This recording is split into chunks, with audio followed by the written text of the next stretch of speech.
Hello, everyone. I am Brigantia Blackbird of the Blackbird Grimoire. Welcome to Pagan Tales. Today we are talking about the Norse god of Njord. He is the head of the Vanir tribe of gods. He was integrated in with the Aesir upon the conclusion of hostilities between those two warring tribes of gods. His sister, likely his twin and consort, is Nerthus. Be aware that according to some people, that they have explored the possibility that Nerthus might actually be another name for Frigga. So do your own homework on that, arrive at your own conclusions, just be aware that that is in the ether. Now, the children they had together were Freya and Freyr, and Njord's second wife was Skadi. They had a very failed marriage. He loves the sea, she loves the snow and mountains, and there was absolutely no uniting of the two. They tried, but it did not work out well at all. And there's an interesting lesson about that, is that if people are so completely mismatched, there is going to come a part where there is a parting of the ways. I mean, people can clamor on about oaths and duty and how marriage needs to mean something. However, you are never going to be able to force people who are utterly unsuited to each other to conduct themselves in a fashion that actually reflects the married state. So we do need to choose our partners properly, and that's just one little tidbit of a lesson to take from that. Now, one of Njord's claim to fame is that he has the prettiest feet of all of the Aesir Vanir gods. That's actually what led him to being married to Skadi to begin with. She came to the gods. She was outraged because her father had been killed by one of them, and she wanted compensation. And so the best compensation they could offer her was that she could marry any one of the Aesir, and but she had to choose her husband by choosing him by his feet.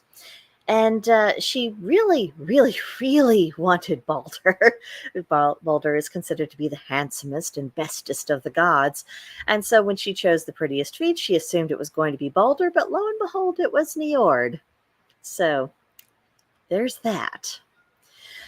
But Njord is a god of wealth, fertility, seacoast, ships, sailors, fishing, the sea, water, just in general, and the wind. He is a protective kind of god, unlike Poseidon. You never know what kind of mood you might find Poseidon in, but Njord seems altogether more inclined to be temperate. He's more interested in protecting those who brave the seas. I think he admires the courage of it, particularly when you think about the contraptions our ancestors used to traverse oceans. Very scary stuff. It's a wonder any of them live to reproduce when you really start thinking about just all of the various things that could really, really go wrong in that situation. So I think that whenever Njord sees someone who really has that salt of the sea in their blood, and they really, really want to be involved with that, I think he just kind of takes a bit of a fancy to them. At least that's the impression I get. His temperament can be likened to that of Manannán mac Lir, and I overall would really agree with that. Manannán mac Lir, he wasn't vengeful. He always kind of took things a little bit easier. If he had to take an aggressive action, it was because he had to.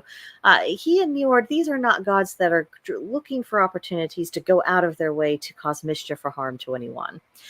So Njord is more inclined to moderate moods, an adventurous spirit, more of the fun aspect of it, the exploratory aspect, the adventure of it all.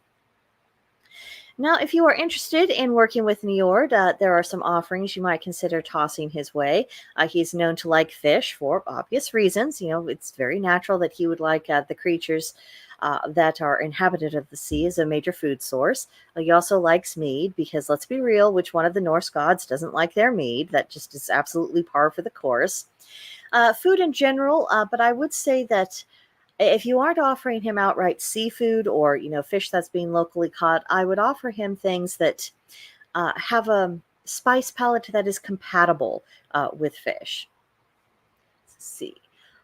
Oh, and a quick hello to Arizona Raven, who found herself here. Hello, dear, again. Also for offerings, you could give him amber, you could give him jet, malachite, sea glass, ocean jasper, and I would go a bit further. If anything that has watery kind of colors, whether it's the really deep blues or just or maybe a white quartz with just a hint of green or blue or turquoise, those are things. Anything that just feels of that sea. I think would be an appropriate offering to give him as far as crystals are concerned.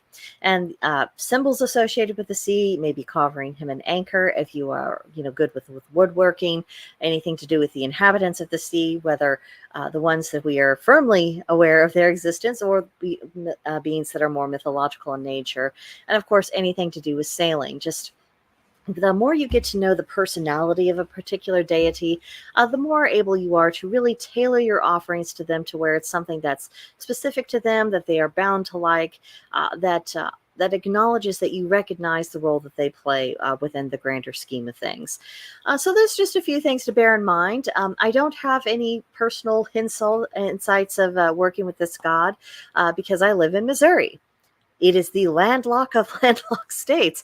I mean, yes, we do have some pretty major rivers and we have some lakes and all this and that, but it's not the open ocean, and the open ocean is not within a day's drive of where I live, not in any direction.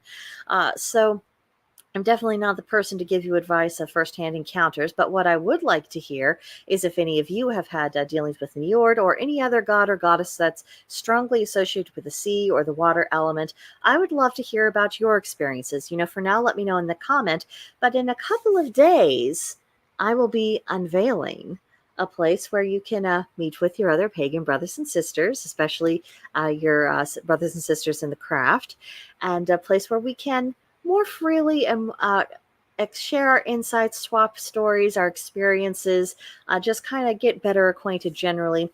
And in addition to having a spot for that, there's also already a library in progress of reference material, personal insights, musings, all of that sort of thing.